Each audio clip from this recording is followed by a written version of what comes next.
En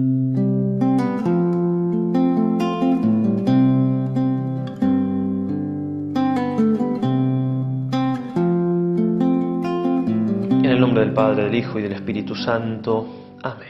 Encomendamos a María esta segunda plática, este retiro para este Adviento, para esta Navidad.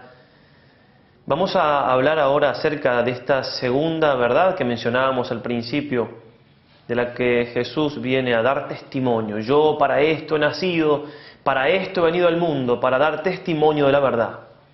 Primero hablábamos de la verdad sobre Dios, la existencia de Dios. ¿Quién es Dios? Que Dios es Padre, que Dios es amor, que somos hijos. Y cómo Jesús da testimonio de esto hasta la muerte, hasta la cruz. Ahora reflexionaremos un poco sobre la verdad sobre Cristo. ¿Qué dice Cristo de sí mismo? Es obvio que el Señor tenía total claridad de que Él era Dios. Suena muy ilógico pensar de que Jesús es Dios y que no se dio cuenta de eso. Jesús sabía perfectamente que Él era Dios y por eso no tuvo ningún reparo en decirnos esa gran verdad, porque era parte del testimonio que venía a darnos, era parte de la grandeza de su misión, porque somos salvados justamente porque Él es Hijo de Dios, porque Él es Dios. Nuestro Señor le pregunta a Pedro y a los apóstoles en un momento de su vida, lo cual está en Mateo 16, ¿quién dice la gente que soy yo? ¿Qué se dice del Hijo del Hombre? Le gustaba al Señor llamarse Hijo del Hombre. En ningún momento niega tampoco el Señor que Él era hombre. Unos dicen que eres Elías, otros Juan Bautista, etc. ¿Y ustedes qué dicen que soy yo? ¿Quién dicen que soy? Y San Pedro toma la palabra y dice, tú eres el Hijo de Dios, el Hijo de Dios vivo. Y el Señor le responde, a esto no te lo ha revelado ni la carne ni la sangre, sino mi Padre que está en el cielo. La gran declaración de fe de Pedro, de que Cristo era el Hijo de Dios, el Hijo de Dios vivo. Eso que le valió momentos después a que el Señor lo nombrara piedra de la iglesia. Jesucristo no solamente entonces acepta esto que dice Pedro, sino también que lo reafirma, diciéndole que eso viene de lo alto. No se puede decir que Él es Dios sin el Espíritu Santo, como dirá San Pablo, sin que se lo revele el Padre Celestial. En Lucas 22:70 el Señor dice, vosotros decís, yo soy. Yo soy es lo mismo que decir el nombre de Dios, está afirmando el Señor su divinidad. Cuando el Señor habla de Dios su Padre, distingue mi Padre y vuestro Padre. Siempre hay una distinción porque Él es el Hijo unigénito de Dios, de la misma naturaleza que el Padre, y nosotros somos hijos en cuanto participamos de esa filiación de Cristo.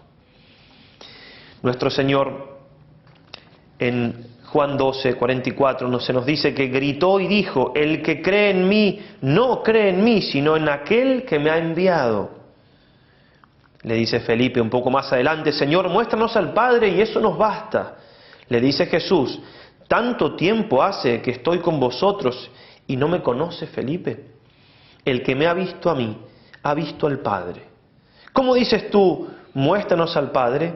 ¿No crees que yo estoy en el Padre y el Padre está en mí? Creedme, yo estoy en el Padre y el Padre está en mí.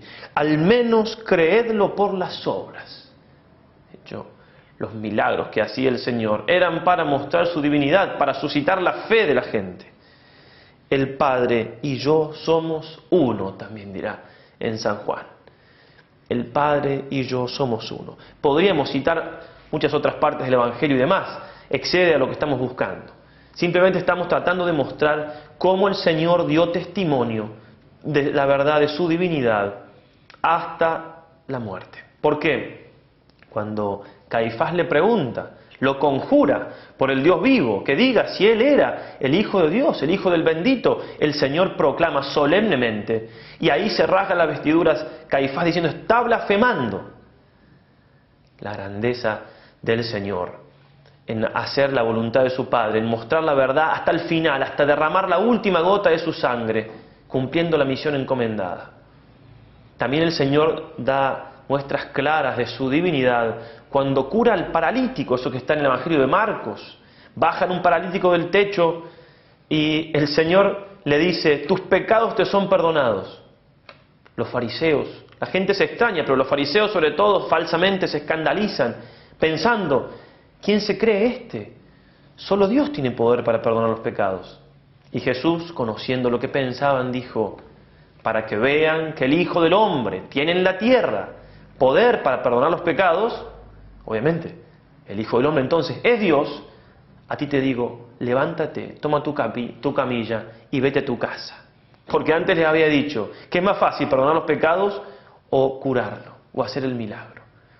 Claramente el Señor muestra entonces ese poder que tiene de perdonar por ser Dios. Qué gran cosa es afirmar la divinidad del Señor. ¿Cuánto hace falta en nuestro tiempo? El padre Castellani decía, la divinidad del Señor es lo más importante que tiene que decir el Evangelio y que tiene que enseñar la Iglesia. Jesucristo es Dios. Y si no es Dios, no es un hombre bueno, no es un profeta, es un embustero, un traidor, un loco. Porque la persona que dice que es Dios y no lo es, entonces no puede ser bueno, porque al menos me está mintiendo. Y muchas veces pasa que una persona que dice eso está totalmente loca. Me crucé una vez en un lugar no muy lejos de aquí con una persona que me decía que él era Dios, que él era Jesucristo y era Dios. Realmente creo no haber estado nunca en presencia de un loco tan loco como ese. Jesucristo entonces, o es Dios o no es nadie. O sea, o es malo, o es un embustero, o está loco. Y eso es bueno que lo pensemos, porque nos encontramos en el camino, o a veces hasta puede flaquear nuestra fe, con gente que dice, no, Jesús es un profeta, un hombre bueno. No. Si es solamente eso, usted está equivocado. Al menos por lo que nos dice el Evangelio, históricamente hablando.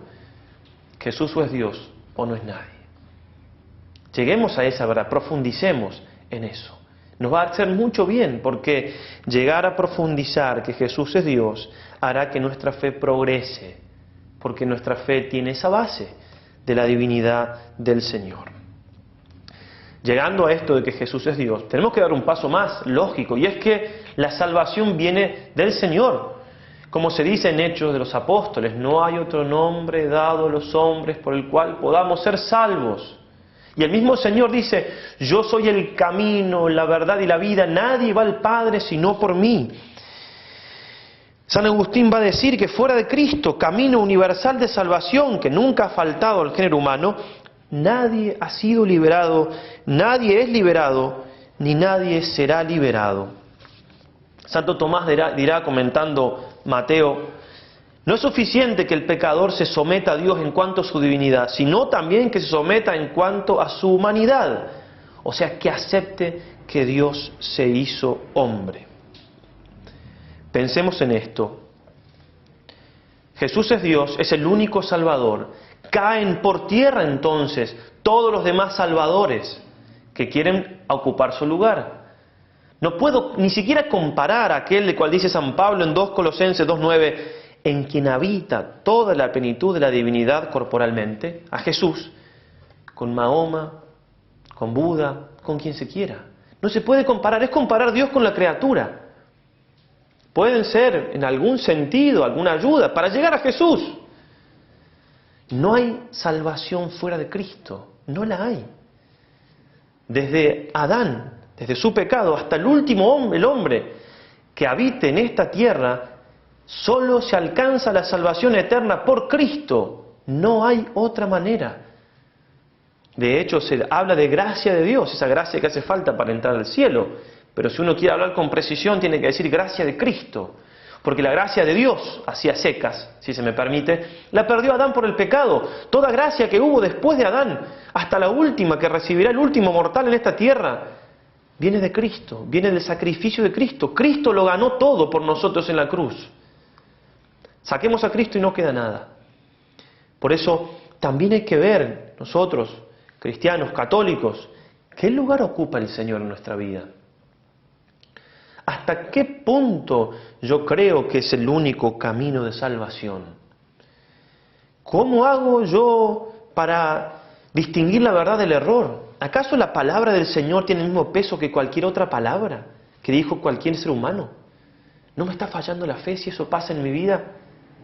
Creo firmemente y vivo realmente el hecho de que Cristo es Dios y que es el único camino para llegar al Padre, lo cual Él me enseñó y por lo cual murió en la cruz.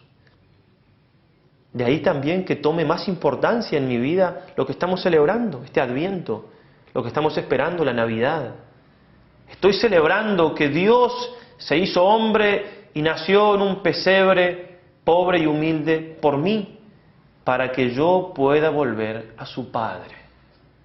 Como siempre se dice, Dios se hace hombre para que el hombre pueda llegar a ser como Dios.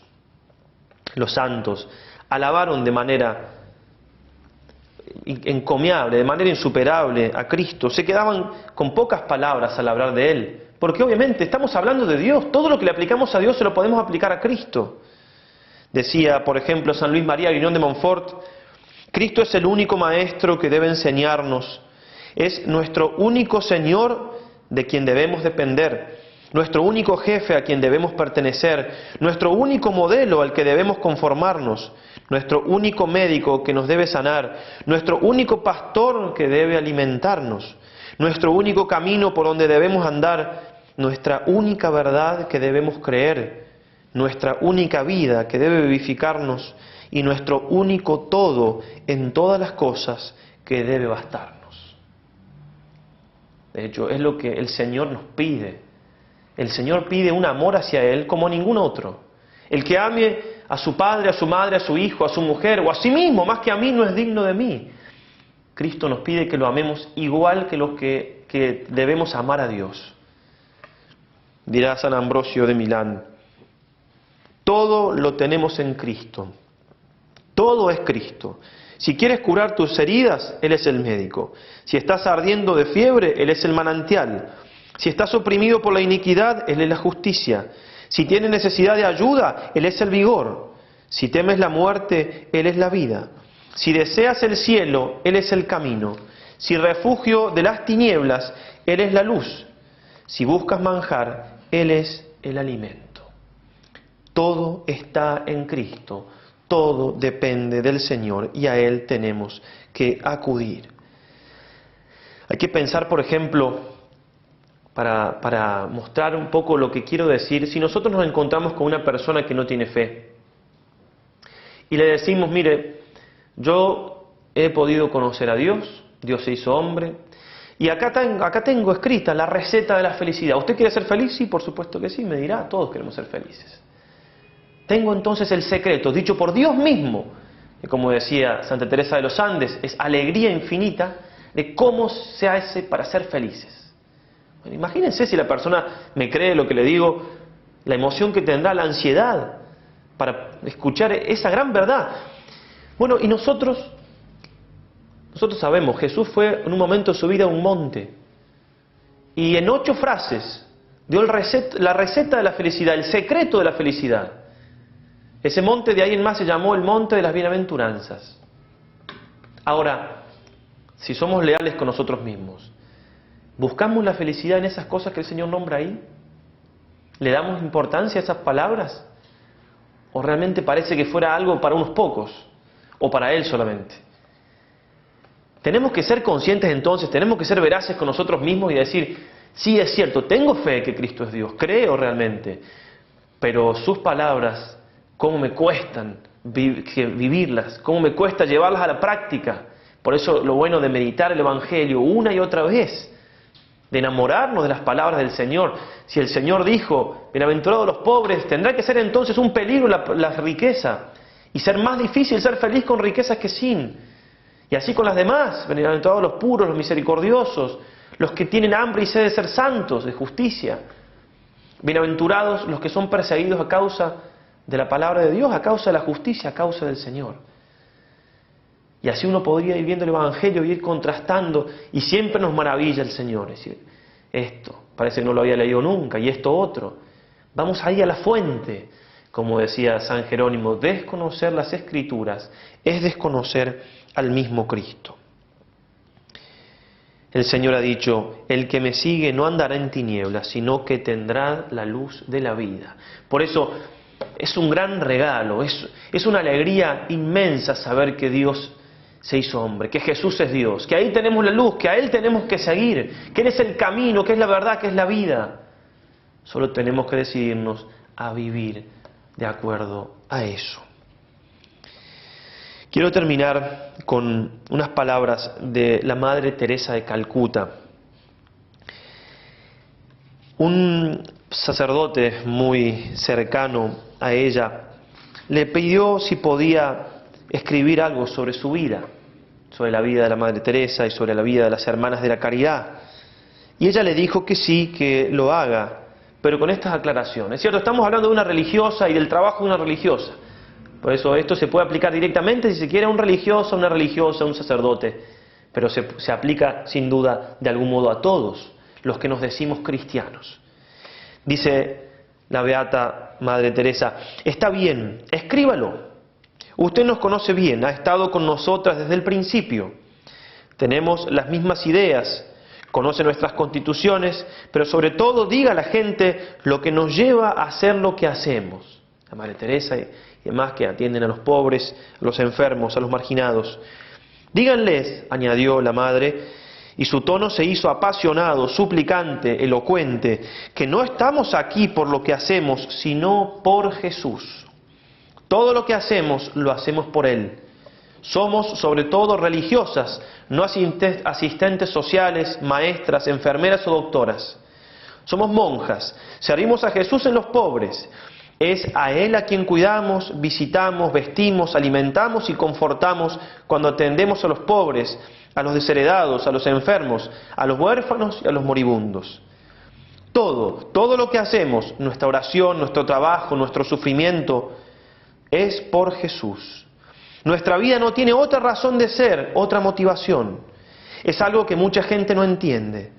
Servimos a Jesucristo las 24 horas del día. Todo lo que hacemos es por Él y para Él.